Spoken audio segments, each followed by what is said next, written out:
도청을 하는데 성공하고 위치나 이런 내용을 다 알고 있었다. 미끼 비행기 이런 것들을 만들면 인도 파키스탄 공중전과 똑같은 상황이 있더라도 우리 전투기를 보호할 수 있는 거죠. 현대 공중전은 먼저 쏘는 사람이 무조건 이긴다. 이런 퍼스트 샷 개념이 있습니다. 퍼스트 샷을 어떻게 할 수 있는가가 정말 공중전에서 큰 역할을 차지한다. 저는 지금 단거리 유도탄과 중거리 유도탄이 국산 개발 완료되면 굉장히 게임 체인저가 될 거라고 생각하는 게 국산 전투기에 국산 미사일을 가지면 지금 외국산 미사일을 가진 것보다 훨씬 더 전투력이 높아질 것이다. 세계 최초로 무인 수상 함정이 적 항공기를 격추한 거예요. 드론에 칩을 넣으면 똑같이 들어가서 내가 통신을 하지 않아도 적의 표적이나 움직이는 사람을 자동 인식해서 공격하는 것들이 점점 생겨나고 있어요. 결국 대응 방법이 나오고 있긴 있으나 항상 창이 방패보다 빠릅니다. 현무5는 지하로 깊게 들어가가지고 파괴할 수 있는 능력이 중점이 돼 있어가지고 이거가 있으면 북한이 아무리 깊게 있는 지하 지휘소라도 파괴할 수 있다.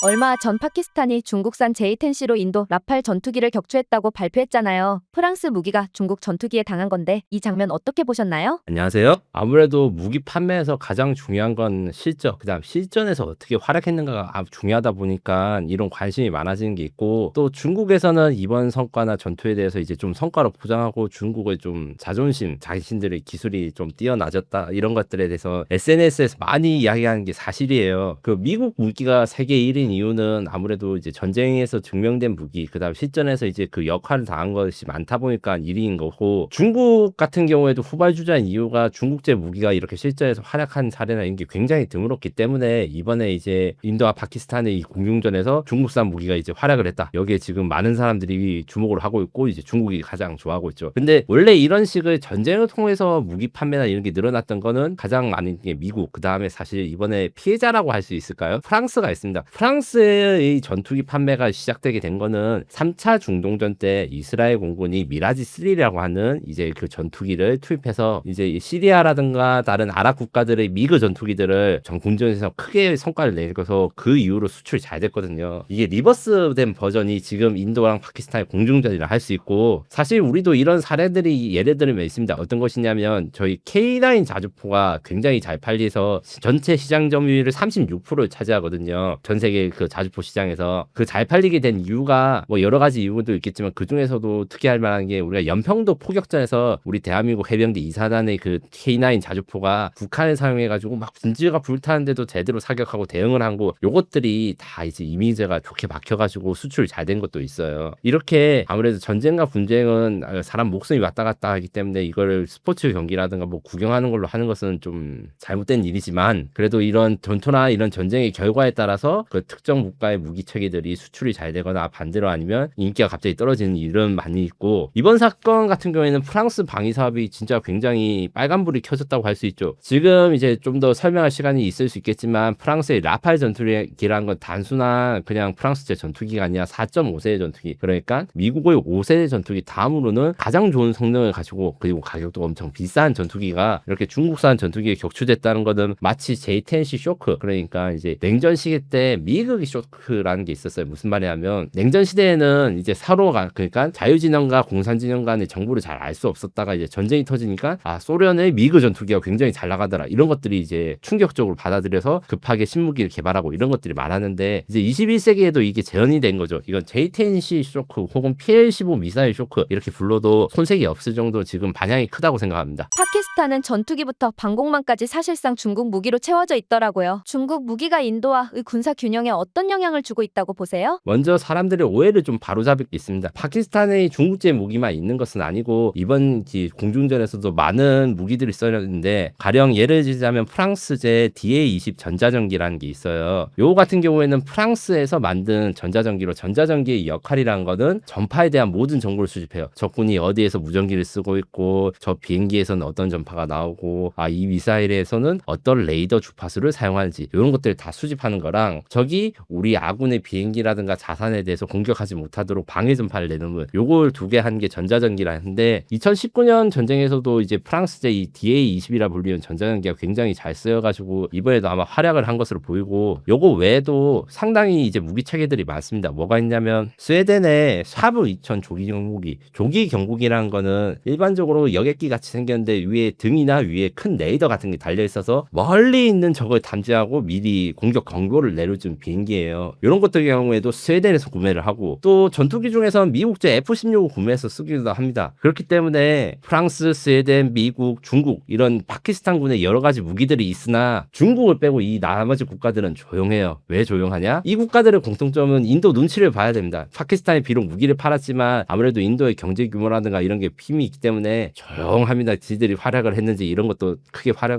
안 하고 반대로 중국 같은 경우에는 이번에 웨이보라든가 이 SNS에서 중국제 무기가 엄청나게 활약했다. 특히 J-10 전투기, JF-17 전투기, 그 다음에 HQ-9 미사일, 그 다음에 ZDK-03 조기 경보기 이렇게 4종류에서 5종류의 중국산 무기체계 혹은 미사일이 쓰였는데 이들이 파키스탄군에서 어떻게 쓰이고 이번 작전에서 크게 활약했다 이런 선전을 벌이고 있는 이유는 기본적으로 파키스탄을 중국은 굉장히 중요하게 생각해요. 중국이 미국과 G2라고 이야기를 하지만 사실 외교 관계 면에서는 미국에서 굉장히 부족합니다. 그런 상황에서 그나마 이제 중국과 혈맹이라고 할 수 있는 국가가 파키스탄이고 그래서 파키스탄한테는 대부분 최신의 무기들을 지원해 주기 때문에 이게 중국제 무기의 시험장이 되는 거 하나 그 다음에 파키스탄은 이제 그 외교 관계가 이슬람 국가들과 굉장히 교류가 깊어요. 사우디아라비아라든가 뭐 아랍에미레이트랑 교류가 많고 하는데 중국산 무기는 사실 미국산 무기랑 대적을 하기 위해서 지금까지는 가격으로만 승부를 했고 그 미국산 무기보다 가격이 싸다 이런 걸 어필했는데 이제 성능이 정말 실제에서 증명되었다. 그거 바로 프랑스제 무기도 격추를 하지 않았느냐. 이런 이미지가 있기 때문에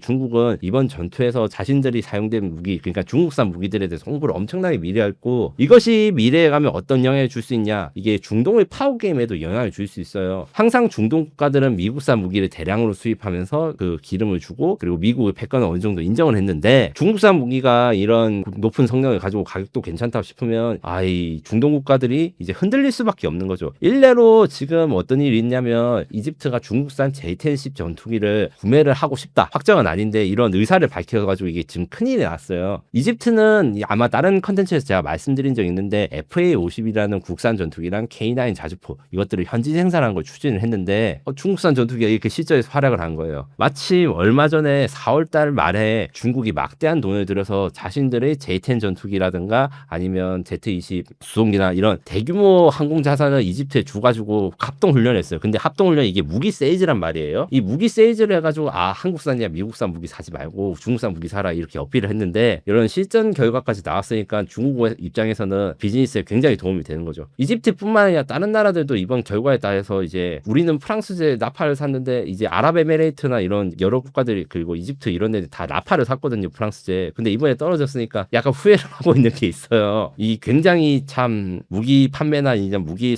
실전 성과가 결국에는 국제 정세까지 바뀔 수 있는 그런 요인이 준다 이렇게 설명을 드릴 수 있습니다. 반면 인도는 프랑스, 미국 무기로 무기축을 옮기고 있는데요. 이런 흐름이 갈등 억제보다 오히려 전쟁 확산으로 이어질 가능성은 없을까요? 이게 핵무기의 역설이라고 할 수 있습니다. 핵무기가 인류 전체를 멸망할 수도 있는 무기라고 지금 많이 두려움을 떨고 있어서 처음에는 공포의 균형 이론이라는 게 냉전 시대는 통했어요. 무슨 말이냐면 전쟁이 일어나면 우리 다 죽으니까 전쟁을 하면 안 된다. 그래서 분쟁을 조심스럽게 하자. 이런 게 미소 냉전이 70년간의 역사를 지배하는 규칙이었는데 그래서 이제 한때 이제 우리나라도 핵무장론이 많이 나오고 북한이 핵무기를 가지고 있으니까 우리도 핵무기를 가져야 된다 이런 논리가 좀 설득력이 있었습니다만 발레가 지금의 인도와 파키스탄 상황이에요. 무슨 말이냐면 확전이 안 되겠다. 그러니까 마음껏 국지전을 펼치자. 지금 이 상황인데 핵무기를 파키스탄과 인도가 둘 다 가지고 있으니까 서로가 어떻게 생각하냐면 전쟁을 하지 말자가 아니라 내가 상대방과 전투를 한다 해도 전면전으로 확산이 안 되겠지. 그래서 국지전을 마음껏 펼쳐도 확전이 안 되겠다는 믿음이 있으니까 이런 식의 전투가 계속 벌어지는 거고 그 남북한의 군사력 균형이나 이런 걸 이야기를 할 때 흔히 이제 일부 분들은 그래서 대한민국이 핵무기를 가지게 되면 재래식 무기나 이런 게 투자를 안 해도 된다. 왜냐면 우리도 핵을 가지고 있으니까 북한이 함부로 이제 재래식 무기 도발이나 이런 게 없을 것이다 이렇게 말하는데 인도랑 파키스탄의 사례를 보면 대한민국의 핵무기 보유가 된다고 하더라도 이제 북한이 이런 옛날 연평도 포격 사건이나 천안함 공격 사건 이런 것들이 국지전 도발이 계속 일어나는 상태로 있어서 핵무기가 있다 해가지고 재래식 무기가 필요하지 않다. 이런 이런 것들에 대한 증거로 인도와 파키스탄의 분쟁을 좀 이야기할 수 있습니다. 그리고 F414 이야기가 나왔는데 이 F414 엔진 같은 경우에는 우리나라도 지금 사용을 하고 있어요. 그 KF-22 전투기에다가 지금 하고 면허 생산이라고 하고 있는데 면허 생산은 우리가 생산을 하지만 조립을 한다는 개념에 가까워요. 우리가 독자적인 IP라든가 지적 재산권을 가지거나 설계를 한 건 아니고 인도에 대해서는 이제 테자스 전투기 우리나라 지금 FA-50 전투기라고 하는 경전투기라고 하는 거와 비슷한 경전투기에다가 이 F414 엔진을 지금 기술 이전해가지고 한다는데 이게 굉장히 파격적인 조건이에요. 보통 엔진 기술은 고도로 기밀이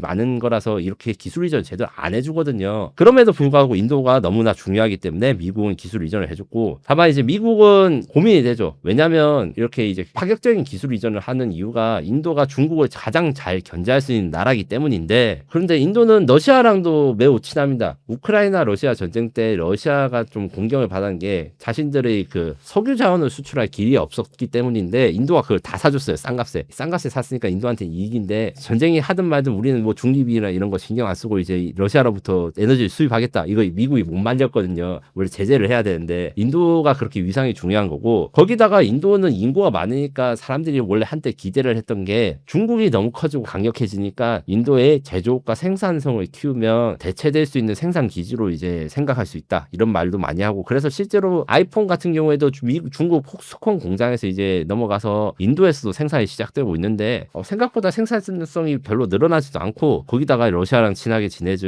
그리고 심지어 중국을 잘 견제할 수 있냐면 이번 파키스탄 전쟁처럼 아이 군대가 좀 무능한데 이렇게 해가지고 미국 입장에서는 과연 인도에 대한 정책을 어떻게 할 것인가 그리고 인도 파키스탄이랑 갈등을 할 때 인도한테 또 힘을 실어주게 무기를 줘야 될 것인가 이게 좀 고민이 많을 것입니다. 요즘 전장에서 쓰인 무기들이 실전 성과로 평가되다 보니 온라인에서는 강대국들이 무기 실적만 챙기고 빠지는 구조라는 말도 나오던데 어떻게 보세요? 강대국들이 전쟁은 안 하고 무기 실적만 챙기고 빠진다고 하기에는 리스크가 너무 크죠. 왜냐하면 주가를 보시면 알겠지만 프랑스 라팔 전투기 제작사인 다소 에비에이션 주가는 지금 많이 떨어졌고 반대로 중국의 AVIC 제작사 J10 전투기 제작사는 이제 폭등을 했거든요. 그래서 단순히 내 무기 성능을 검증하기 위해서 이렇게 전쟁을 부추긴다 하기에는 무리가 있으나 전쟁이 나고 이제 분쟁가 났을 때 이 주가는 경제적으로 이 강대국들의 기업들이 받게 된다.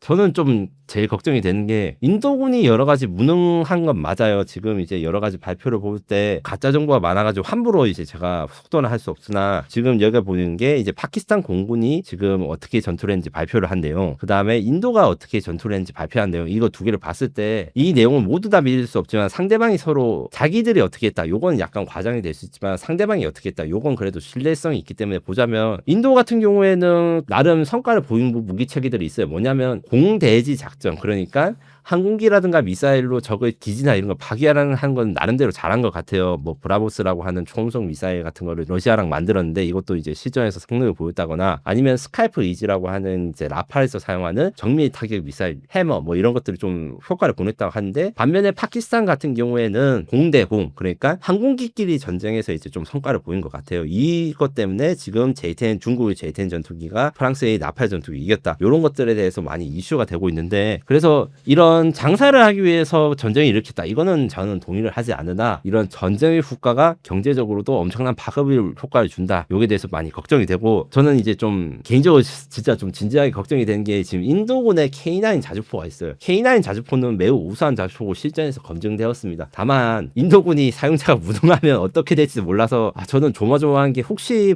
파키스탄군의 중국제 자주포한테 인도의 K9 자주포가 좀 열세를 보이는 거 아니야? 혹시 파괴되면 어떡하지? 이거 걱정이 좀 되고 있어요. 우리가 잘못한 건 아니겠지만 아무래도 성과라든가 이런 것들에 대해서 많이 신경을 쓰거든요. 그럼 우리 KF-21은 어느 정도까지 왔다고 보세요? 실전 데이터는 없지만 기술력과 수출 경쟁력 기준으로는 어느 단계라고 평가하실 수 있을까요? KF-21은 지금 현재 개발의 막바지 단계에 있고 곧 양산 1호기가 우리들의 일반 시민들이 보실 수 있을 겁니다. 아주 가까운 때 지금 완성이 목전에 있고 다만 KF-21은 도전자예요. 시장에서 이제 장악하고 있는 수성하고 있는 챔피언이라고 할 수는 없습니다. 지금 지금 현재 방산 수출 시장에서 챔피언은 프랑스의 라파엘 전투기, 그다음에 미국의 F-16, F-35 전투기 이렇게 있고, 반면에 우리 도전자로서 가진 무기는 있죠. 가성비 무기를 계속 이야기를 합니다. 라팔은 1,500억이 넘어요. 근데 지금 KF-21은 1,000억 원입니다. 그렇다 해가지고 우리가 라팔 가격이 70%밖에 안 되는데 성능이 70%냐? 이게 절대 아니거든요. 가령 미티어 대공 미사일 160km 이상을 이제 원거리를 공격할 수 있는 중거리 미사일이라든가 에이사 레이더, 그러니까 전자적으로 이제 디스플레이를 치면 LCD가 아니고 OLED 이렇게 저는 비유를 하는데, 이런 발달된 레이더 기술이라고 해가지고 성능은 거의 비슷하고 오히려 더 라팔보다 뛰어난 부분도 많은데 가격은 더 저렴하고 특히 유지 비용이 저렴해서 우리는 이런 강점 때문에 이 기존에 수성하고 있는 우리 라이벌들 좀 이겨낼 수 있다, 이렇게 열심히 홍보를 한 거고, 제작사인 한국항공우주산업의 경우에는 올해 내에 2건의 우선 협상 대상자가 되는 걸 목표로 하고 있는데, 이게 굉장히 도전적인 목표예요. 왜냐하면 완성되기 전에 지금 사실은 팔리기 굉장히 어렵거든요. 라팔이 지금 현재 300대 이상 수출이 돼서 수출 시장에서 굉장히 호령하고 있는 베스트셀러인데, 사실은 얘네아들 입장에서는 라팔아 8년 뒤 아니요 이런 삼행시가 유행을 했어요. 유행을 한 이유는 라팔이 이제 실전 배치가 되고 난 다음에 거의 10년 가까이 팔리지가 않았거든요. 그때 당시 이제 국제 정세가 이런 전투기가 많이 필요하지 않은 것도 있었고, 사용자인 프랑스 공군이 좀 검증해 봐야지 우리가 사겠다. 왜냐하면 무기는 굉장히 비싸고 중요한 거니까 보수적으로 결정을 하거든요. 이랬는데 지금 현재 라팔 전투기는 지금 이 인도 파키스탄 공중도에서 이제 제일 위신을 구겼고, 미국산 전투기를 인기는 여전히 많으나 미국산 전투기 F-35 경우에는 유지비가 너무 비싸고, 그 다음에 미국이 아주 제한된, 그러니까 믿을 만한 동맹국들한테만 제공을 해줍니다. F-16 같은 경우에는 유일하게 KF-21에서 가성비에서 이겨요. 그 성능 대비 가격이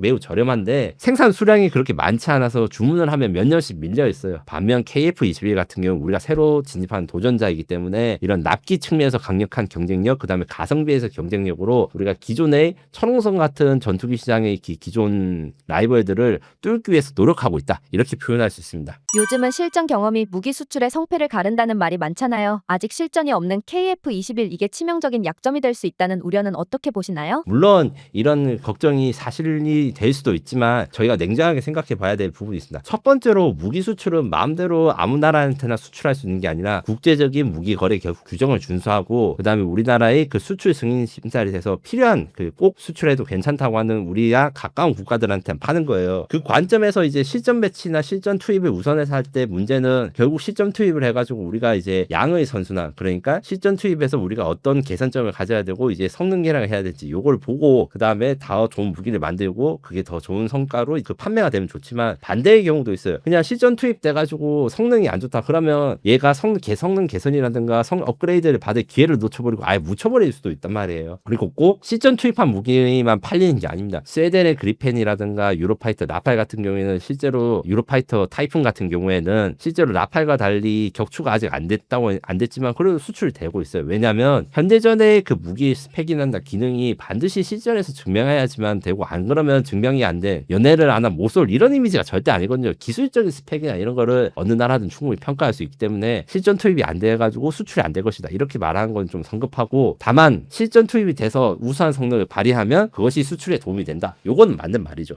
결국 무기는 어디서 누구와 싸워봤느냐가 브랜드를 만든다는 말도 있던데요. 이 흐름이 한국의 방산 전략과 외교 구조에는 어떤 영향을 줄까요? 여러 전문가들, 그 다음에 이제 산업계라든가 이런 좀 권위 있는 분들을 이번 인도랑 파키스탄 공중전이 끝나고 제가 만나봤어요. 지금 현재 희망도 있고 위기도 있습니다. 지금 우리가 어떻게 하는지에 따라 가지고 이게 비상의 기회가 될 수도 있고, 이 방산 수출 잘 나가고 있는 K방산의 위기가 올 수도 있기 때문에 제가 제안하고 있는 것들이 몇 개 있습니다. 일단 먼저 왜 위기가 될 수 있냐? 중국산 무기는 기본적으로 신뢰성이 없고 실전 투입이 안 됐다. 그런데 이번에 이제 파키스탄, 인도의 그 공중전에서 성과를 보냈기 때문에 여기에 대해서 평가가 어떻게 되는지 따라서 중국의 방산 수출 물량이 늘어나면 우리는 아무래도 고전할 수밖에 없어요. 제가 앞서 이집트 이야기를 했는데, 이집트가 물론 중국산 무기를 살 가능성은 매우 적어요. 왜냐하면 이집트의 국방비 대부분은 미국의 대군사 원조 FMF를 통해 가지고 되는 거기 때문에 미국과 중국이 이렇게 갈등하고 있는 상황에서 이집트가 중국산 무기를 사는 건 쉽지 않은데, 그럼에도 불구하고 구매를 한다 이러면 이제 우리한테 타격이 올 수 있죠. 이런 걸 해결할 수 있는 방법이 어떻게 있냐? 그래서 뭐 어떤 분들은 우크라이나에 뭐 무기를 많이 팔아서 실전 테스트를 하면 돈이 남다 이건데, 단순히 무기를 판다고 해가지고 우리나라 국가 이익이 되는 게 아니라 여러 가지 요소를 교류하고 외교적인 거, 그 다음에 우리나라가 이제 어느 나라는 이제 친하게 지내야 되는데 이런 걸 다 생각해서 결정해야 되기 때문에 무조건 실전에 투입하자 이렇게 하는 거는 좀 어린애 같은 이야기라고 생각하고, 다만 현대전이 장점이자 단점은 정보가 너무 많은 거예요. 이번 사건에서도 지금 현재 인도군은 뭐 5세대가 출하겠다, 파키스탄 5대가 출하겠다 이런 이야기를 하는데 서로 간에 가짜 뉴스가 지금 많이 있어가지고 정확하게 제가 인도랑 파키스탄이 지금 정가는 어떻게 됐나 정리는 할 수는 없지만 3개월에서 4개월 정도 지나면 이게 진실을 숨길 수가 없거든요. 영원히 가짜 뉴스가 진행될 수는 없어요. 요랬을 때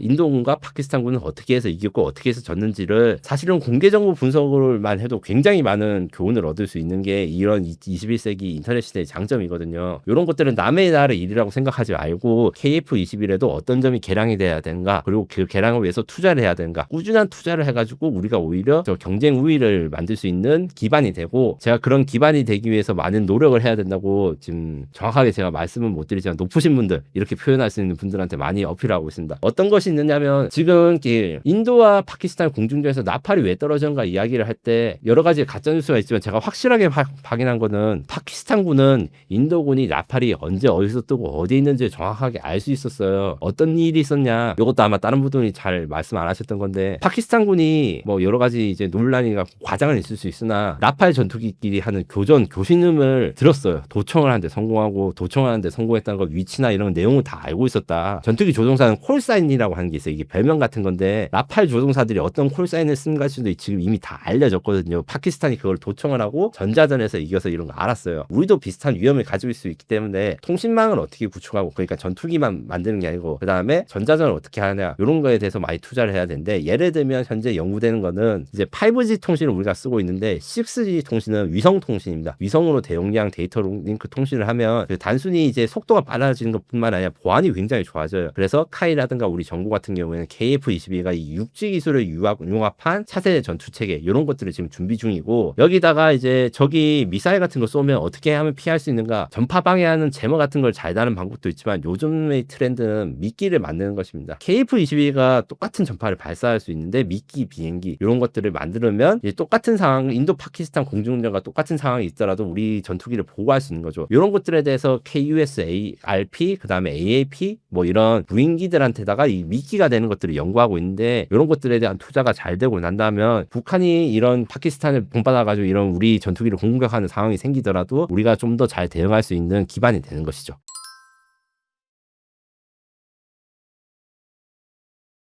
얼마 전 제이텐 씨가 라파를 격추했다는 얘기 있었잖아요. KF-21도 같은 미티어를 쓰는데 우리는 다른 결과를 낼 수 있을까요? 철저한 분석과 우리가 어떻게 하면 차별점을 가질 수 있지, 이런 연구가 필요합니다. 가령 이제 단순히 미티어 미사일을 사용한 게 라팔과의 KF-21 공통점이 아니고 그거 말고도 개념이 비슷해요. 4.5세대 전투기라는 건 결국에는 레이더에 적게 탐지된다 이렇게 이야기를 하거든요. 적다는 이유는 이제 확률이 적다 이런 뜻인데, 완전히 보이지 않거나 적의 그 대공 레이더에 완전히 잡히지는 않는데 아리까리하게 보이거나 아니면 공격을 시작할 타이밍을 좀 늦출 수 있기 때문에 그것을 세미스텔스라고 하고, 이게 KF-21이나 라팔이 공통점입니다. 세미스텔스라고 하는 것을 특징은 결국에는 잡음이 많아지면 이 내가 발산하고 있는 레이더 전파의 크기를 묻을 수 있는데, 그렇다고 잡음이 없을 때는 그래도 좀 눈에 띈다, 요 정도가 맞는 말씀이고, 다만 우리가 라팔과 KF-22 차별점 중에 그래도 우리가 라팔보다는 RCS, 그러니까 레이더 크로스 섹션이라고 하는 레이더 반사 면적이 작아가지고 라팔보다는 더 멀리서 탐지되기 어렵습니다. 이런 것 때문에 요 장점을 극대화하기 위한 많은 노력이 필요한데, 이미 이제 카이라든가 이제 한국 정부 그 방위사업청 등은 KF-21을 개량하기 위해서 블록3 혹은 KF-22EX, 그러니까 4.5세대랑 5세대의 차이는 스텔스 성능이 완전한가 완전하지 않은가 요 차이가 있는데, 요 차이를 해결하기 위해서 스텔스 성능으로 바꾸는 업그레이드 KF-22 이런 것들을 준비하고 있습니다. 다만 요게 우리나라가 국방 예산이 쓸 때가 굉장히 많지 않습니까? 그래서 우선순위에 좀 밀려 있는데, 요 사건을 계기로 좀 우선순위를 높이고 조기 개발의 시도를 하는 것이 우리한테 필요한 숙제라고 할 수 있습니다. 라팔이 당한 원인을 보면 전자전기와 조기 경보기가 없어서 선제 공격을 허용한 거라던데, 요즘 공중전에선 지원기가 전투기보다 중요한 건가요? 분석한 것에 대한 결과는 지금 사실 지금 말하는 사람들이 거의 다 잘 알고 있다면 거짓말입니다. 파키스탄과 인도도 열심히 조사를 하고 있기 때문에 확정된 사실은 아니나, 확실한 건 파키스탄은 자신들이 전자전기랑 그 다음에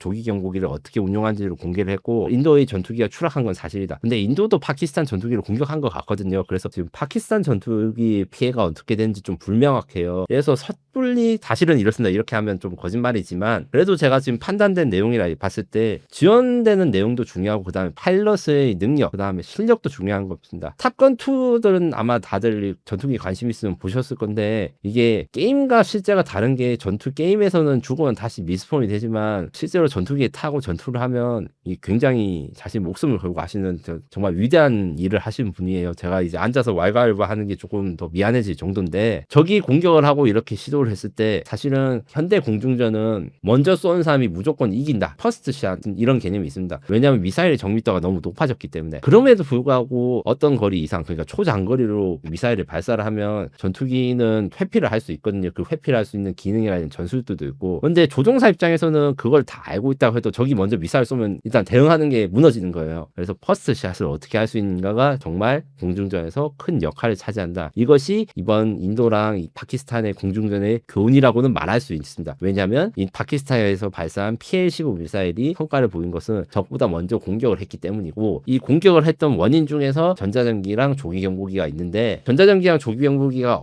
없다고 해서 이걸 못하는 게 아니고 준비를 많이 해야 됩니다. 적이 어떤 전파를 발산하고 어떤 정보를 가지고 있는가 요게 사실은 스파이 전쟁에 가까운 거예요. 공중전은. 왜냐하면 아무리 성능 좋은 F-22나 F-35가 있다 해도 그 사람은 F-21, F-35가 많은 무전을 도청할 수 있거나 아니면 F-22나 F-35의 전파 특성을 알 수 있으면 거기에 대해서 대응이 가능합니다. 그래서 현대의 스텔스기는 레이더에 잡히지 않는다고 하는데 그건 잡히지 않는다는 게 아니고 잡히기 힘들다 이렇게 하는데 어떤 것이 있냐면 아무리 그 레이더 반사 면적이 적다 신호가 적게 펼쳐도 요새는 디지털이나 소프트웨어가 워낙 발달해서 아주 정밀한 신호까지 레이더가 잡아낼 수 있으니까 잡음처럼 보이게 합니다. 레이더 반사라는 건 이렇게 했다가 이렇게 되돌아온 값인데 결국에는 이게 각도에 따라서 다를 거니까 어느 각도에서 쐈는지에 따라서 이 레이더 반사 값이 달라지거든요. 그래서 일부러 삐뚤빼뚤하게 레이더 근처를 보면서 가면서 아 나는 스텔스기가 아니다 그냥 잡음이다 이렇게 섞어서 하는 거라든지 이런 여러 가지 기술들이 있고 이런 기술은 단순히 기능이 좋다고 해야 되는 게 아니라 조종사들이 열심히 훈련을 하고 그리고 여기에 대해서 검증을 할 수 있는 그런 군의 시스템이 있어야 됩니다. 이 점에서 인도 공군은 파키스탄 공군보다 준비해서 졌다 그 다음에 훈련해서 졌다 이렇게 말씀을 드릴 수 있어요. 특히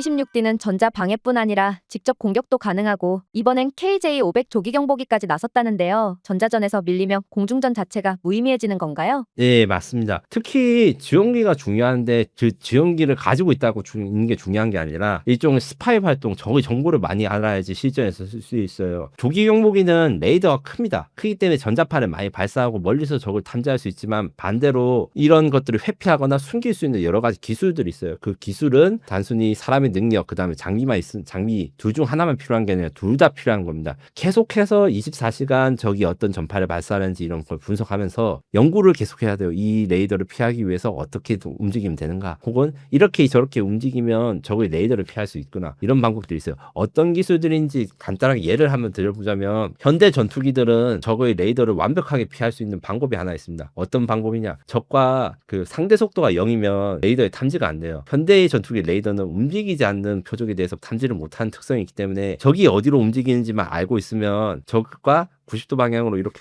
가면 속도가 0이거든요. 이렇게 갈 경우에 이런 기동들이 빔 기동이라고 하는데 이런 식으로 레이더를 어떻게 전파를 피할 수 있는가라는 거에서 연습과 그 다음에 준비가 많이 있으면 아무리 구형 전투기라도 이길 수 있다. 이게 지금 인도나 파키스탄 전쟁의 이 공중전에서의 교훈이고 우리도 지금 조기 경보기 전자전기 같은 게 만들고 있거나 아니면 이미 실전 운용이 되고 있어요. 그렇기 때문에 이 경우를 이제 우리가 북한이랑 공중전을 한다고 했을 때 우리가 그중에서 우위를 가지고 있으나 최근에 그런 우위가 흔들릴 수도 있던 여러 가지 정황이 있어요. 김정은이 IL-76 수송기를 개조한 북한판 조기경보기에 시찰을 한 게 얼마 전에 공개가 됐어요. 요 같은 경우에 평양 상공에서 뜬다면 물론 우리나라 조기경보기보다 성능이 낮지만 서울 상공에 있는 비행기가 뭐가 뜨는지 요거 정도는 알 수가 있기 때문에 굉장히 위협적이고요. 물론 이것도 다 대응할 수 있는 방법이 있습니다. 우리가 준비를 잘한 아까 적의 전파를 잘 수집해야 된다고 하잖아요. 이게 잘 되어 있으면 이제 미티어 미사일 같은 경우에는 전투기 상대로 160km의 사거리를 가지고 더 길 수도 있으니까 서울 상공에서 평양에 있는 조기경보기를 준비만 잘하면 충분히 격추할 수 있는 상황이고 이런 파키스탄과 인도의 전쟁도 국경선을 끼고 서로의 전투기들이 국경을 넘지 않은 특징이 있어요. 왜냐하면 전투기 한 대가 지금 제가 라팔 전투기가 1,500억이라고 말씀드렸듯이 굉장히 비싸기도 하고 추락해가지고 적군한테 포로가 되면 이게 굉장히 어려워지거든요. 그래서 국경선을 끼고 서로의 전투기가 국경선 밖에서 이제 원거리 미사일을 주고받았는데 이럴 때는 어떻게 연습을 하는가 적의 정보를 많이 있는가 이것이 굉장히 중요합니다. 물론 저도 그렇고 모든 모든 것들이 전파나 이런 거면 굉장히 어려워요. 그리고 무슨 말을 하는지도 잘 모를 수 있어요. 이 전투기 멋있고 빨리 가니까 무조건 공중전에서 이긴다. 이것은 현실에서는 없는 일이다. 이걸 말씀드리고 싶습니다. 최근 방사청이 KF-21용 단거리 국산 미사일을 개발 중이라고 하던데요. 지금 우리 기술력 중국이나 유럽과 견줄 수 있는 수준이라고 보시나요? 단거리 대공 유도탄 2라고 하는 게 KF-22 차세대 이제 대공 미사일이고 요거 말고 중거리도 같이 만들고 있습니다. 쉽게 말씀드리면 하드웨어 부분에서는 유럽과 동일하거나 또 능가할 수 있어요. 이번에 PL-15 미사일이 중국산 미사일이 좀 주목받게 된 게 시커가 A사 레이더입니다. 그에 비해서 미티어 미사일은 패사라고 해가지고 안테나가 평평하긴 한데 A사보다 한 단계 떨어지는 기술이에요. 그거를 중국이 먼저 사용해가지고 수출 무게에 넣었다. 이게 좀 화제가 됐는데 우리 같은 경우에는 지금 A사 레이더 시커를 단 공대공 미사일 이걸 개발을 하고 있고 단거리 유도탄도 세계 최고급의 성능을 가지고 있습니다. 다만 우리가 부족한 게 뭐냐? 하드웨어를 만드는 게 끝나는 게 아니라 이게 궁합이 잘 맞는 게 중요해요. 미사일의 성능이 아무리 좋아도 이 미사일은 영하 20도 밑으로 내려가면 쓸 수 없어. 이러면 영하 20도가 별로 올 일이 없잖아. 이렇게 생각을 할 수 있지만 날씨란 게 어떻게 할지 모르고 그리고 고도가 높아지면 영하 20도 안으로 떨어지기도 하거든요. 이런 신뢰성, 환경에 대한 평가, 그 다음에 발사할 때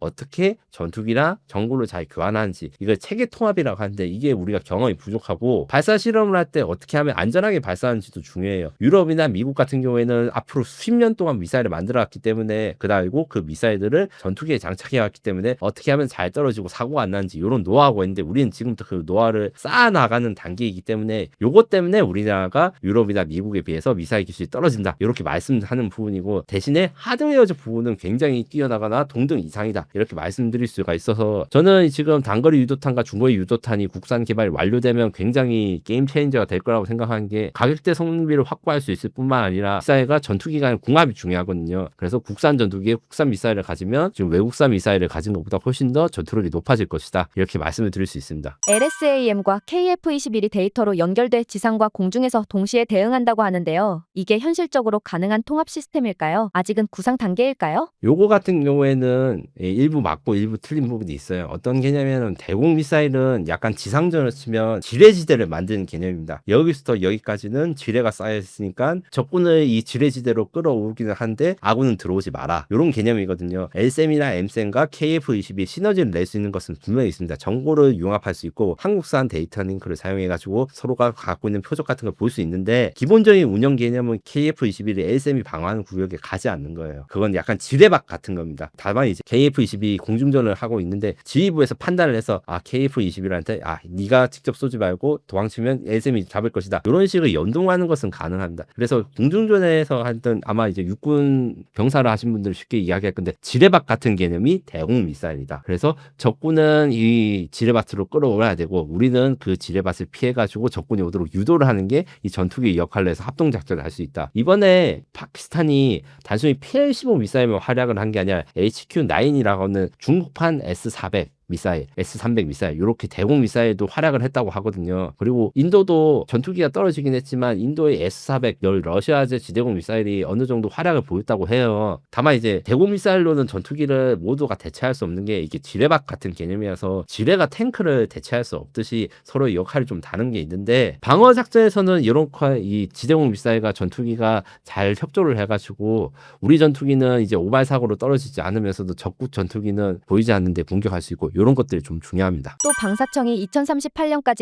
1.5조를 들여 미티어급 장거리 미사일을 국산화하겠다고 발표했는데요. 이 계획 기술적으로 실현 가능한 단계일까요? 미티어 미사일의 특징은 덕티드 로켓이라는 새로운 추진기관을 사용한다는 겁니다. 로켓은 기본적으로 산화제랑 연료가 있습니다. 연료가 섞어가지고 폭발을 해서 하는 건데 덕티드 로켓은 이 산화제 없이 산소를 흡입해서 마치 제트 엔진과 로켓 엔진을 섞어서 하는 겁니다. 요게 장점이 추력을 조절할 수 있기 때문에 한 번에 꽉 하고 이제 화력을 하는 게 아니라 최적의 수출력을 조절하면서 엄청 길게 연소 시간을 늘릴 수 있어요. 미티어의 경우에는 일반적인 암람 대비 3배 이상의 연소 시간을 가진다고 하는데 이렇게 되면 어떻게 되냐? 전투기는 미사일을 피할 수 있어요. 다만 이제 미사일을 피하려면 미사일이 운동성 그러니까 몇 도로 각도로 가고 이런 기동성이 떨어져야 되는데 기동성은 멀리 가면 가볼수록 떨어집니다. 그리고 엔진 파워가 약할수록 떨어지기 때문에 미티어가 그래서 게임 체인저라고 이 부분에서 한국은 사실 공대공 미사일뿐만 아니라 공대지 미사일 그러니까 이제 적 지상을 타격하나 배를 타격하는 이런 것부터 먼저 하고 있어요. 제가 단독으로 낸 기사 중에 FA-50의 초음속 공대지 미사일이 지금 적용된다는 기사를 제가 이제 단독으로 낸 적이 있는데 그게 그 중거리 공대공 미사일과 똑같은 덕틸 로켓을 사용하는 거예요. 요거 같은 경우에는 어떤 장점이 있느냐? 연소 시간이 긴데다가 고도에 상관없이 탄도미사일이 사실 속도는 제일 빨라요. 요렇게 올라갔다 내려갈 때 속도가 막 5, 7 되는데 대신에 올라갔다 내려갔다 궤도가 일정하니까 탐지되기가 쉽고 저 멀리서도 잘 보이거든요. 지구는 둥그니까 무조건 고도가 높으면 탐지되기 쉽습니다. 그런데 덕티드 로켓을 사용하거나 이러면 낮은 고도에서도 빠른 속력을 낼 수 있기 때문에 저기 탐지하기 힘들고 요런 공대지 미사일, 공대함 미사일, 그 다음에 공대공 미사일까지 이 로켓을 활용하는 기술들이 열심히 연구 중이라서 머지않은 시점에서 지금 공대지 미사일부터 먼저 아마 이제 일반인 분들이 보실 수 있을 거고 그 다음에 공대공 미사일 좀 더 소형화된 버전을 보실 수 있을 것이라 생각합니다. 미사일, 전자전기, 레이더, 지상 방공망까지 다 통합된 KF-21 체계가 중국산 PL-15나 J-26D와 실전에서 맞붙어도 버틸 수 있을 수준일까요? 많은 논란이 있을 수 있고 제 말도 틀릴 수 있지만 제 의견은 다음과 같습니다. 중국이 굉장히 위협적인 건 사실이나 우리가 앞으로 4년에서 5년 사이 어떤 투자를 하고 노력을 하는 데 따라서 우리의 영토를 지키고 방산 수출에서 주도권을 잡을 수 있습니다. 다만 중국의 역할을 너무 작게 평가하거나 종이 비행기 뭐 스펙 뻥이다 이렇게 하면 큰 코를 다칠 수 있기 때문에 중국 사람들이 자기네 무기 최고라고 하는 게 약간 눈꼴 시려운 건 사실이에요. 저도 그래요. 다만 이제 현실적으로 최악을 가정해서 얘들이 진짜 허언이 아니고 이렇게 위협적일 수도 있다는 걸 대비해서 우리가 어떻게 대응해야 되는지 중국보다 더 좋은 미사일, 더 좋은 성능, 더 좋은 조기 영목이나 전자전기를 가져야 되는지 이런 획득에 대한 노력이 필요하고 두 번째로는 정보 수집에 대한 노력이 필요합니다. 뭐 스파이를 파견하고 이런 게 아니고 항상 비행기는 날아가고 공군기는 날아다녔을 때 우리의 정보를 숨기고 그 다음에 적의 그 순찰 비행을 할 때 이런 정보를 많이 수집해야 됩니다. 시긴트, 엘린트라고 해서 전자정보 수집이라고 하는데 이런 활동을 우리도 지금도 열심히 하고 있지만 더 열심히 해야 되고 그 다음에 우리의 전파나 이런 특성을 좀 숨기는 게 필요해요. 무슨 말이냐면 앞서 이제 제가 방송한 것들을 보신 분은 알겠지만 스텔스는 레이더 신호를 안 내는 게 아니라 너무 작거나 불규칙해서 잡음 전파 속에 숨을 수 있다. 그래서 레이더 입장에서 이게 잡음인지 전투기인지 구별하기 어렵다. 이렇게 하기 때문에 이 특성을 숨기기 위한 여러 가지 기술들이 있습니다. 눈버그 렌즈라든가 이런 전문적인 분야가 있는데 이런 것들을 미국이 이미 쓰고 있어요. 미국 스텔스 전투기에는. 그런데 이것들을 KF-21 같은 우리 자산이나 4.5세 전투기에도 적용을 하면 적이 아무리 우리 정보를 평소에 알라고 해도 이런 랜덤하게 전파를 내는 걸로 이런 잡음이 섞인 상태로 정보를 받으면 실전에서 쓸 수 없거든요. 이런 것들을 잘 대비하는 게 필요하지만 그게 없으면 탐크루즈 같은 분들을 만들어야 되고 탑건에 나오는 건데 이건 농담인데 훈련도 굉장히 중요하고 훈련 같은 경우에 우리 공군은 훈련 정말 열심히 하시고 연구도 많이 하세요. 다만 이런 연구나 훈련의 결과들을 많이 하드웨어 그러니까 전투기를 성능 개량할 때 이렇게 써야 되는데 지금까지는 우리가 국산 전투기가 없었어요. 그래서 우리 조종사들이 F-16이나 F-15 같은 우선 전투기를 몰다가도 이게 부족합니다. 이걸 더 넣어주세요 할 만한 데가 없었어요. 미국은 그런 거 들어주지 않으니까. 다만 KF-21은 우리나라 거죠. 그래서 우리가 KF-21이 앞으로 양산을 하게 되고 건데 단순히 잘 운영하는 것뿐만 아니라 어떤 개선점을 가지고 어떻게 하면 더 잘 싸울 수 있는지 공군과 제작사인 카이가 힘을 머리를 맞닿아 가지고 연구를 해야 되는 게 앞으로 큰 숙제라고 할 수 있습니다. 최근 우크라이나가 해상 드론으로 러시아 Su-30 전투기 2대를 격추한 영상이 공개됐습니다. 단순 격추를 넘어서 전쟁의 판이 바뀐 신호라는 해석도 있는데 어떻게 보시나요? USV라고 합니다. 언맨드 시 비이클이라 해가지고 무인 수상 함정이라 하는데 세계 최초로 무인 수상 함정이 적 항공기를 격추한 거예요. 이게 왜 의미가 있냐면 마구나 V7이라고 하는 이게 기본적으로 무인 수상정이 지금 처음 쓰인 건 아니에요. 어떤 용도로 쓰냐면 카미가제 보트라고 합니다. 그러니까 전쟁 초기에 우크라이나군은 보트에다가 이제 좌악한 유도 장비랑 폭약을 달아가지고 크림 대교의 교각을 공격하거나 아니면 적의 상륙함을 자폭 돌격해가지고 공격하는 건데 공중 공격을 할 수 있게 된다는 거는 두 가지 의미가 있습니다. 첫 번째로 공격을 할 때 전투기랑 붙을 때 전투기가 격추될 가능성이 있으니까 우크라이나 공군은 공중전을 엄청 열심히 하지 못하고 있어요. 우리나라나 아니면 인도 이런 애들은 공중전을 막 몇 대를 하고 이번에 인도랑 파키스탄은 동원한 비행기가 130대 이렇게 넘는데 우크라이나가 전투기가 너무 소중하니까 적의 전투기를 잡기 위해서 투입 못하는 상황이었는데 USB 같은 경우에는 전투기 가격이 한 10분의 1 가격을 엄청 싸고 그 다음에 사람이 죽지도 않으니까 이렇게 기습을 했을 때 아주 적은 가격으로 제공권을 확보할 수 있고 그리고 사실 지금까지 이런 무인 드론들이 공중 공격을 할 수 있다는 게 연구는 돼 있지만 실전 사례에서 적용된 게 처음이기 때문에 러시아 전투기 입장에서는 그냥 보트가 지나가 나가는구나 이렇게 생각했을 수도 있고 아예 보트를 못 봤을 수도 있어요. 적이 아무래도 못 보는 상태에서 이렇게 공격을 받는다는 거는 이런 드론이 사실상 F-35, F-22와 같은 값비싼 2천억이 넘는 스텔스 전투기랑 같은 효과를 냈다. 이렇게 평가할 수 있습니다. 요즘은 병사가 싸우는 게 아니라 드론 조종자가 실내에서 전차를 날려버리는 시대잖아요. 실제 병사들 입장에서 이런 변화 어떻게 받아들이고 있을까요? 조금 복잡한 이야기입니다. 왜냐하면 우크라이나랑 러시아 군들이 지금 드론 전쟁에 적응을 하고 있으나 이분들은 사실 드론이 없을 때 전쟁에 경험한 사람이 극소수예요. 국내에서 제작한 드론 다큐멘터리의 기술 자문과 이제 군사 자문으로 참여해서 취재를 해본 바 있는데 그래서 인상 깊었던 게 그러니까 테러와의 전쟁에서 투입됐던 베테랑들이 우크라이나 전쟁 드론 전쟁에서 적응을 못해서 굉장히 힘들어하셨다는 이야기 많이 듣거든요. 우크라이나나 러시아 군인 이전에 전쟁을 안 겪었던 분들은 그냥 전쟁이 이런갑다 하고 넘어가는데 이전에 드론이나 그다음 제공권을 장악한 데서 미국이 전쟁을 벌일 거나 지금 우크라이나 전쟁 같은 게 막 시도 때도 없이 드론이 나가서 공격하고 이게 너무 다르다는 거예요. 기본적으로 언제든지 공격받을 수 있다는 전제하에서 움직인다는 거랑 그다음에 우리가 제공권이 있으니까 않으면 안전하다 이렇게 생각한 거랑 너무 난이도가 다릅니다. 그래서 여러 가지 규칙들이 만들어지고 이게 새로운 규칙이에요. 뭐 드론을 피하기 위해서 어떻게 움직여야 되는지 이런 것들을 만들고 있는데 저는 어떻게 생각하냐면 결국 대응 방법이 나오고 있긴 있으나 항상 창이 방패보다 빠릅니다. 그래서 어떻게 하냐면 적을 먼저 공격하고 잘 공격할 수 있는 수단을 만드는 게 효율적인 거고 방어 수단이 없지는 않으나 이 방어 수단을 만드는 돈이나 이런 거 시간이 좀 들기 때문에 우리도 앞으로는 이런 전쟁이라는 거 했을 때 방어도 중요하고 그리고 이건 카운터 드론, 안티 드론이라 하는 산업 이거 육성도 중요하고 적을 드론을 사용해서 어떻게 하면 빨리 전쟁을 끝내고 전투를 끝내고 적을 경멸시킬 것인가 이런 드론 공격도 같이 염두를 해야 된다고 생각합니다. 더 무서운 건 EMP도 안 먹히는 FPV 자폭 드론이 등장하면서 방어 수단이 사실상 무력화됐다는 점인데요. 이젠 어디 숨느냐가 전술이 된 상황, 방어 자체가 무너진 전쟁이라고 봐야 할까요? 완벽하게 무너진 것은 아니고 다만 이제 대응이 필요합니다. 지금 제가 띄우고 있는 화면에서는 러시아의 최신형 광섬유 드론을 제가 띄워놨는데 이런 것들의 경우에는 어떻게 운용되는지 제가 현장에 취재를 해봤어요. 러시아랑 우크라이나 군 다 광섬유 드론을 사용하고 있고 사실 이 부품들은 거의 99% 중국산입니다. 알리익스프레스에서 주문해서 쓰는데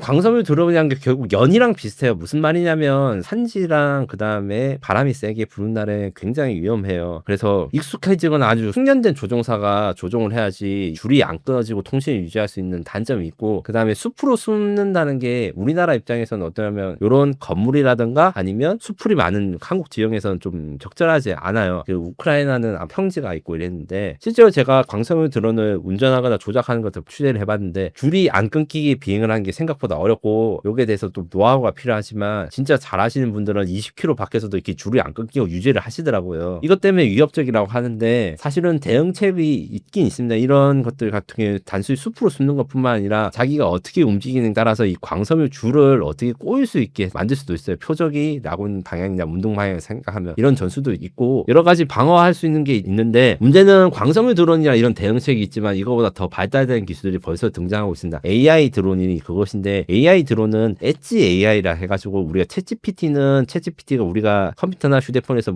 질문을 하면 계산은 서버에서 하잖아요. 그런데 최신 휴대폰들 뭐 갤럭시 폰 쓰시는 분들 이런 거 보면 이런 서버에다 저장을 안 하고 휴대폰 자체의 AI 칩이 계산해서 대답을 하거나 번역을 하거나 이런 것들이 있습니다. 요게 드론에 칩을 넣으면 똑같이 들어가서 통신을 하지 않아도 적의 표적이나 움직이는 사람을 자동 인식해서 공격하는 것들이 점점 생겨나고 있어요. 요거 같은 경우에는 이런 광섬유의 단점이 전혀 없고 일반 FPV 드론처럼 자유롭게 움직일 수 있기 때문에 위협적이고 이런 것들 대응하는 방법으로 지금 뭐 제모가 있는데 제모도 결국에는 광섬유를 쓰면 무력화되고 AI 드론도 제모가 있다고 해가지고 통신이 끊어진다 해서 계속 움직일 수 있고 그 다음에 할 수 있는 게 GNSS 제모라고 해가지고 GPS를 쉽게 말해서 끊어버린 거예요. GPS를 끊어버리면 얘가 지금 어디 위치에 있는지 모르니까 뭐 공격 목표를 잘 못 찾거나 실수할 수도 있다. 이것도 막기 위해서 인공지능으로 지형을 인식하는 기술들이 지금 연구되고 있는데 당장 나오지는 않겠지만 앞으로 3년에서 5년 있으면 이게 충분히 나올 것으로 생각하고 이렇게 되면 어떻게 하느냐 결국에는 하드킬 지금까지 말한 전파방해라든가 교란 전파를 내는 것들을 소프트킬이라고 하는데 직접 부수는 것들이 중요해질 수밖에 없고 현재 지금 러시아나 우크라이나군은 샷건이라고 하는 사냥용 산탄총 혹은 자동으로 된 산탄을 발사하는 이런 걸로 드론을 마치 오리나 새를 잡듯이 하고 있어요. 근데 이것도 사실은 초보적인 거고 그 다음에 실수할 수가 많아요.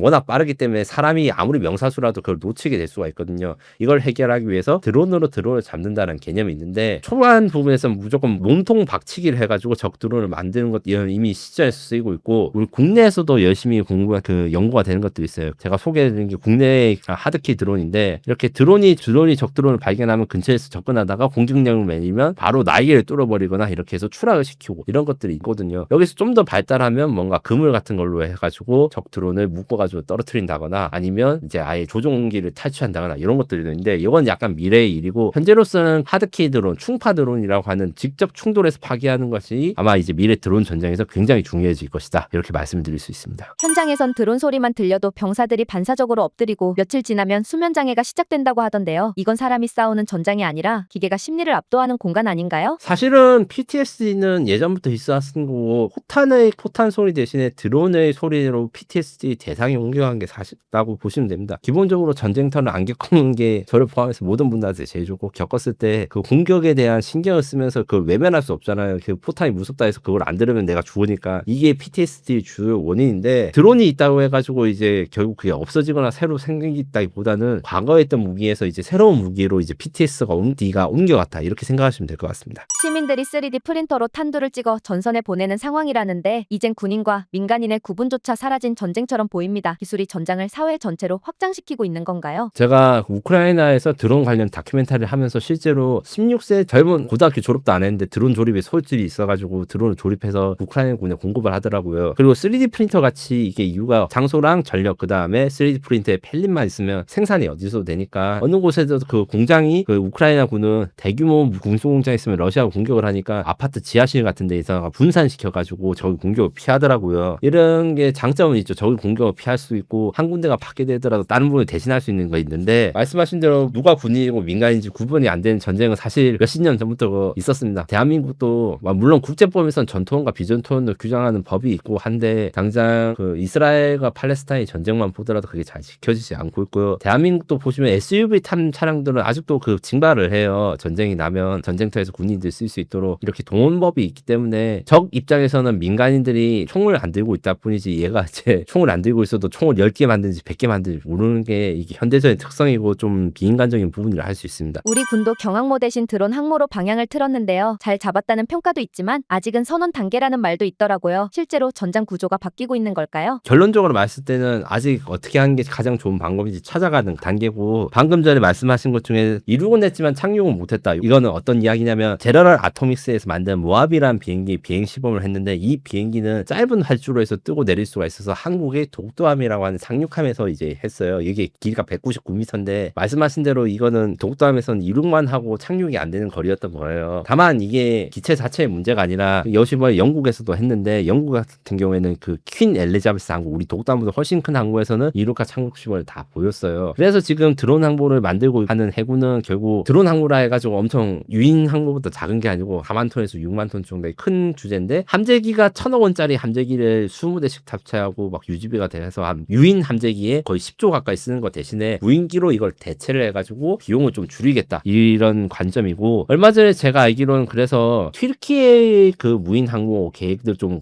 해군이 관심을 가지고 있고 좀 벤치마킹을 하려고 했어요. 지금 튀르키예는 세계 최초의 무인기 운영 항모 그다음에 이제 중국이 넘버 2인데를 운영하고 있고 요거 같은 경우에는 프로펠러 달린 무인기뿐만 아니라 제트 엔진 달린 무인기도 운영하는데 앞으로 튀르키예가 올해 1월에 만들기로 한 6만 톤급 항모에는 이렇게 제트 엔진 그리고 스텔스 무인기까지 해서 엄청 50대 이상의 드론을 탑재했는데 같은 유인기 대비 그 무인기로 다치면 유인기는 엄청 비싸기 때문에 일단 무인기 드론의 숫자를 늘릴 수 있고 숫자가 늘어난다는 거는 드론 하나하나의 그 폭탄 무기 탑재량은 유인 전투기보다 낮아요. 하지만 숫자가 많고 얘는 24시간 돌아갈 수 있으니까 그러니까 하루 혹은 일주일에 몇 톤의 폭탄을 폭격할 수 있는가 이 입장에서는 드론이 오히려 나을 수 있다. 이런 관점에서 지금 추진되고 있고 아마 지금 5월 말에 주목하셔야 될 게 마덱스라고 하는 행사가 부산 백스코에서 열리는데 해군 전용 방위산업 행사예요. 이때 해군이 어떤 무인 항모나 이런 걸 계획 중이다. 그리고 어떻게 드론과 항공모함, 해군 상전력을 결합할 것인가 이런 발표가 있을 예정이니까 관심 있게 지켜보시면 되겠습니다. 중국은 AI 드론 모선을, 미국은 무인 전투함을 실전 배치했는데요. 우리도 무인함 개발에 착수했지만 지금 한국의 무인 전력 전략은 세계 기준에서 어느 정도 수준일까요? 몇 가지 제가 취재한 내용들을 종합해서 말씀드리면 우선 드론 항공모함 제가 앞서 말했는데 제가 앞서 말한 튀르키예 같은 경우는 좀 본격적인 거예요. 막 4천에서 5천억 원 혹은 2조 가까이 되는 좀 비싼 배인데 이란 같은 경우에는 우리나라 현대에서 만든 유조선을 개조해서 드론 항모를 이미 운용해서 홍해에서 지금 하고 있고요. 이렇게 저렴한 가격으로 할 수 있다는 게 가장 장점. 그 중국 같은 경우에도 드론 모션 같은 게 주아이원 같은 경우에는 드론이 드론을 탑재하는 거예요. 무인 함정에다가 무인 조금 더 작은 무인 무인 수상함이나 드론을 탑재하는 걸로 해서 효율성을 높일 수 있고, 미국의 상성급 무인 전투함을 미사일 창고 개념 활용하는 건 이거는 이제 유령 함대라고 부릅니다. 요거는 전투함 자체는 아무 기능이 없어요. 그냥 미사일 그 트럭에 가까워요. 대신에 이 숫자가 많으니까 중국이라든가 적국이 공격하기 어렵다, 이런 것들에 대해서 좀 숫자를 늘려가지고 까는 인해 전술에 주안을 두고 있는 게 미국의 전략이고, 한국은 조금 다릅니다. 어떤 게 있냐면, 우리가 지금 전투형 무인 수상정에 대한 설계를 공개하기 시작했어요. 이게 특징이 미국이 만들고 있는 그 미사일 트럭보다는 좀 더 발전되어 있습니다. 레이더도 달리고 있고 기관포라든가 미사일도 달려 있는데, 이 이유는 우리 무인 수상정의 목표 중에 하나는 NLL에서의 작전이 있기 때문입니다. 무슨 말이냐, 혹시 연평해전이나 서해교전 뭐 이런 것들 좀 들어보셨을 거예요. 북한의 고속정이라든가 우리의 고속정들이 막 근접해서 싸우고 이랬는데 인명피해가 상당히 나고 순직하신 분들이 있거든요. 이것들을 해결하기 위해서 우리는 전투함의 기능을 완전히 다 대체할 수 있을 정도의 조금 더 높은 성능의 무인 함정을 지금 현재 기본 설계, 개념 설계가 끝나가고 있고, 이것들의 경우에는 가격은 조금 있을지 몰라도 인명피해를 줄일 수 있다, 이런 것들에서 지금 추진되고 있습니다. 또한 정찰용도 지금 추진되고 있어서, 왜냐하면 지금 말하고 있는 무인 수상함 같은 경우에 좀 크고 비싼 거예요. 250톤 이런 건데, 처음에는 지금 50톤 이하의 작은 무인 수상함 보트를 이제 무인 드론 배포트로 개조하는 거, 정찰용이 먼저 되고 있는데, 그 외에도 업체들이 제안한 게 뭐가 있냐면 북한 구축함 같은 데 대응할 수 있게 하는 자폭 보트, 이런 것들을 넣기 시작했어요. 제가 최근에 취재한 거는 한국판 자폭 드론 보트가 있는데, 우크라이나전에서 활용한 자폭 드론 보트는 그냥 폭탄과 GPS만 달려 있는 거였어요. 그런데 여기다가 인공지능이랑 미사일을 같이 답니다. 무슨 말이냐, 자폭 드론에 대한 대응 방법들이 요새 발전하고 있어서 배도 기관포라든가 작은 미사일로 이런 자폭 드론을 공격하기 위한 수단들이 늘어나고 있거든요. 그래서 우리나라에서 만들고 있는 거는 소형 미사일로 먼저 적의 방어 시설, 기관포라든가 아니면 요격 미사일들을 먼저 공격하고 그 다음에 자폭이 들어가는 거, 이런 것도 설계를 하고 있습니다. 그래서 개인적으로는 세계 최고라는 할 수 없지만 상당한 기술력이고, 그리고 미국도 우리나라에서 이런 부분에서 협력들을 많이 원하고 있어요. 제가 보기에는 가까운 시일 내에 뭐 공동 개발이라든가 이런 것들이 일어날 것이라 생각하고, 실제로 HD 현대중공업은 그 팔란티어라고 주식하신 분들은 다 들어보셨을 거예요. 미국의 인공지능 기업인데, 이 팔란티어랑 협력해서 테네브레스라고 하는 무인 함정을 만들었어요. 이와 같은 경우에는 이제 팔란티어의 인공지능에다가 현대중공업이 만든 선체를 결합해서 거기다 미사일이랑 포를 실어가지고 무인 함정으로 간다는 건데, 이런 프로젝트들이 아마 많이 늘어날 것이라 생각합니다. 그런데 드론 항모만 있다고 실전 준비가 끝나는 건 아니잖아요. 우리 군이 갖춘 안티드론 레이더나 청광 레이저 같은 시스템, 실제 상황에서 맞붙을 준비는 된 걸까요? 청각 레이저 무기도 지금 현재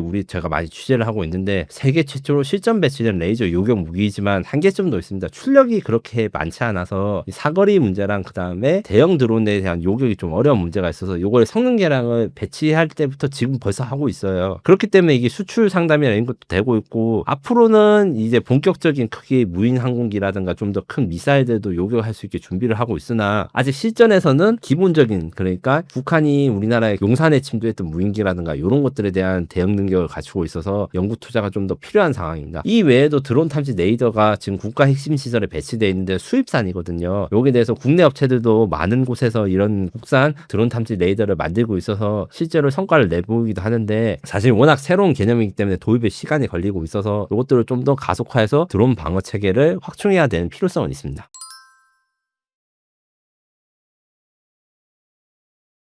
작년 말 북한이 터널에서 ICBM을 꺼내 쏘았을 때 한미 모두 발사는 포착했지만 타이밍은 예측하지 못했죠. 그때 꺼내든 카드가 현무5라는 말도 있는데, 이 무기는 어떤 위협을 염두에 두고 개발된 건가요? 우선 정정을 하자면, 우리가 북한 차원에서 그 북한의 이동식 미사일, 그래서 지하에 있는 미사일 발사대를 찾는 게 가능은 합니다만 어려움이 가중되고 있다, 이렇게 정리를 할 수 있고요. 북한은 지하에서 바로 미사일을 쏘지 않습니다. 미사일을 싣는 트럭 TEL이라고 하는데, 요거를 지하 터널에 숨겨놨다가 터널에서 입구에 나와서 밖에서 쏘는 거거든요. 그래서 요까지는 이런 거에 좀 추적이 불가능한 것은 아니나 새로운 방식들이 많이 나오고 있어요. 가령 열차의 일반적인 진칸으로 숨겨가지고 이제 미사일이 발사되거나, 아니면 잠수함에서 발사될 경우에 바닷속에 있으면 아무리 좋은 센서라도 바닷속은 못 찾거든요. 이런 게 기습 공격이 되기 때문에 요에 대해서 지금 저희가 열심히 대응 방법을 가지고 있고, 현무5는 그래서 지하 터널, 그 다음에 북한의 최고 지휘부를 타격하기 위한 정밀 타격, 그 다음에 핵심 지휘부 붕괴를 위한 무기로 계획됐다, 이렇게 생각하시면 됩니다. 알고 보니 이 무기는 사거리 제한받던 시절부터 준비해온 결과물이더라고요. INF 조약 같은 미국도 포기한 영역을 우리가 정면 돌파한 셈인데 당시 정부하고는 어떤 전략적 판단을 했던 건가요? 기본적으로 북한의 핵무기 위협에 대해서 우리가 어떻게 대응할 수 있을지 여러 가지 이야기가 나오고, 물론 핵에는 핵으로 대응하는 게 제일 좋다는 말씀이 가장 명료한 논리이긴 하지만 현실적으로 그럴 수 없습니다. 현실적으로 가능하신 분들이 있다고 하는데 저는 그게 반대를 하는 입장이고요. 우리가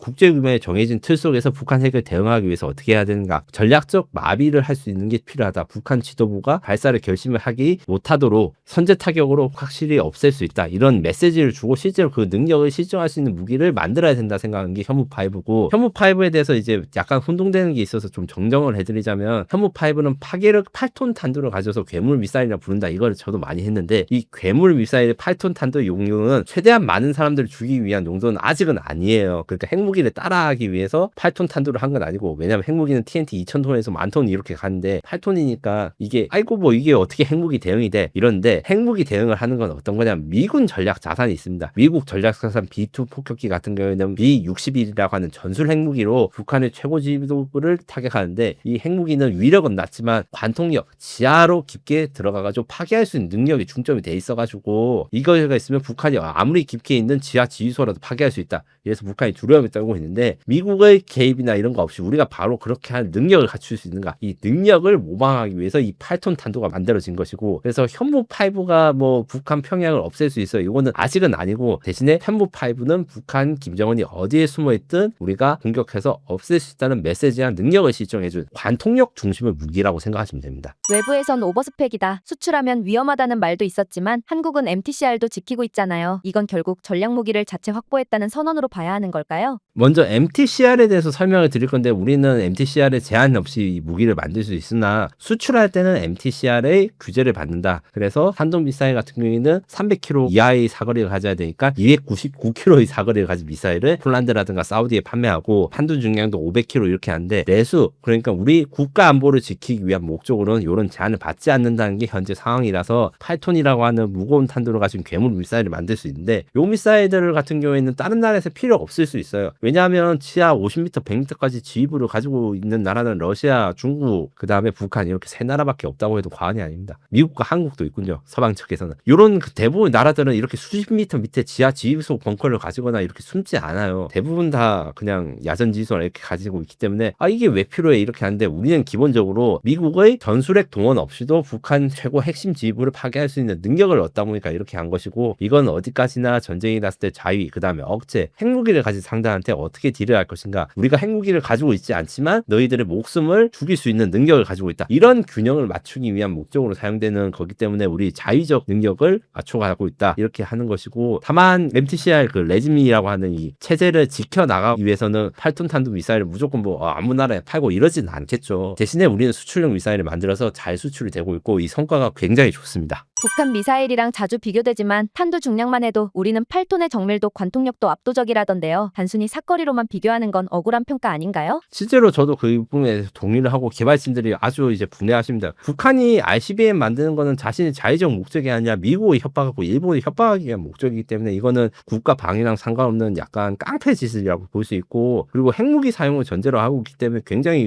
위협적인 것인데, 우리는 북한이 위협을 가지고 있는 대응하는 차원에서 가지고 있기 때문에 어느 정도 이하로 이제 사거리를 갖추고 있습니다. 그리고 8톤 미사일 같은 경우에는 북한이 최대로 만든 게 4.5톤까지는 만들었어요. 4.5톤 초대형 재래식 탄두 장착한 미사일 시험 발사 성공 뭐 이렇게 했는데, 북한 입장에서는 결국엔 이 미사일도 목표는 한국의 뭐 탱고 벙커라든가 지하 지휘소인데, 핵 전술핵이 훨씬 더 효율적인 측면이 있어서 아마 시험 발사만 하고 시점 배치를 안 할 걸로 생각을 합니다. 그리고 또한 탄두 무게를 단순히 크게 만들면 무조건 다 날아가는 게 아니라 여기에 대해서 안정적으로 만드는 기술, 이런 것들 같은 경우 우리가 굉장히 유니크한 기술을 가지고 있고, 왜냐하면 미국의 탄도 미사일이 아무리 커도 이렇게 8톤 탄도 이런 거 한 1톤, 2톤에서 멈추거든요. 이런 부분에 대해서 우리가 다른 나라 대비 엄청난 노하우를 가지고 있다. 그리고 유도 장비 같은 경우에는 사실 북한의 KN-23이라고 하는 북한판 이스탄데르 미사일이 우리 현미 미사일처럼 많이 따라왔어요. 따라왔다는 건 정밀도를 따라와서 우크라이나 이제 정보부나 이제 언론인들 이야기할 때, 처음에 러시아가 북한 미사일 수입했을 때 5차 탄착 5차라고 하는 CEP라고 하는데,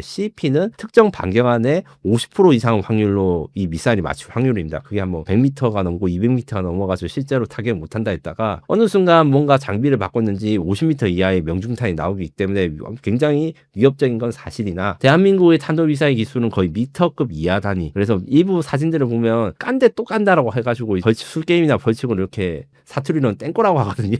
맞은데 또 맞으면 진짜 그게 아픈데 그거를 군사 전략 미사일 공격으로 실현할 수 있는 걸 우리가 영상으로 공개를 해서 북한의 어떤 지하시설도 파괴할 수 있다 이런 능력을 좀 보여줬습니다. 이 무기의 진짜 위력은 어떻게 쓰느냐에 달려 있잖아요. 지휘부 좌표를 타격해 벙커를 붕괴시키는 시나리오도 가능하다는데 이건 단순 타격을 넘은 지휘 체계 제거용 무기로 봐야 하나요? 그것을 위해서 현무5는 이제 겉으로 보이는 건데 그 뒤에는 수많은 정보 자산들이 움직이고 있습니다. 일단 최근에 발사된 4.25 사업이라고 하는 우리나라 군용 정찰 위성을 통해서 김정은이라든가 최고 지휘부가 지금 어디에 있는지 그들은 최고 지휘부나 지휘소를 지하 몇백 미터 밑에 만들어놨는데 이게 여러 가지가 있어요. 그리고 어디로 가는지 동선을 숨기거나 아니면 가짜 촬영을 한 거라 해서 이런 걸 피하는데 우리는 정밀한 정보 분석을 통해서 김정을 비롯한 최고 지휘부의 위치를 파악하고 전쟁이 나거나 도발을 시작했을 때 그들이 숨어있는 위치에 정확하게 날리는 이런 기술을 연구하고 있는데 이것을 ISR이라고 하는 분야입니다. 정찰, 정보 타격 이런 건데 이런 정보 수집 능력은 사실 눈에 보이지 않아서 중요성이 적다고 하지만 굉장히 중요한 것이고 우리도 이기에 대해서 원래는 좀 미국 자산에 의존을 많이 했어요. 우리가 한미연합 자산이고 미국이 이런 능력에서 세계 최고의 위성이라든가 정찰기를 가지고 있으니까 다만 우리는 그거를 좀 독립하기 위해서 공군은 글로벌 워크 정찰기 그 다음에 4.25라고 하는 정찰위성 앞으로는 수십 기의 정찰 위성들을 띄워가지고 실시간으로 북한 전역 영토에 대해서 사진 데이터를 구해서 30분에 한 번씩 김정은의 차 위치를 추적할 수 있다거나 이런 능력을 갖추도록 추진하고 있습니다. 현무5는 수직 관통 후 내부에서 터지는 구조라던데요. 외부 파괴가 아니라 안에서부터 무너뜨리는 방식이라면 이건 피할 수 없는 공포로 작동하는 무기 아닌가요? 이것은 어떤 내용을 일종의 지진폭탄이라고 하는 용어가 있습니다. 2차 세계대전 때 영국이 그랜드 슬램이라는 폭탄을 만드는데 이건 미사일은 아니에요. 이제 비행기에서 터뜨린 폭탄인데 엄청나게 큽니다. 현대 기준으로 봐도 무시무시하게 큰데 요거를 만든 이유가 나치 독일의 지하시설을 공격하기 위해서 만들어지고 그게 효과가 있었어요.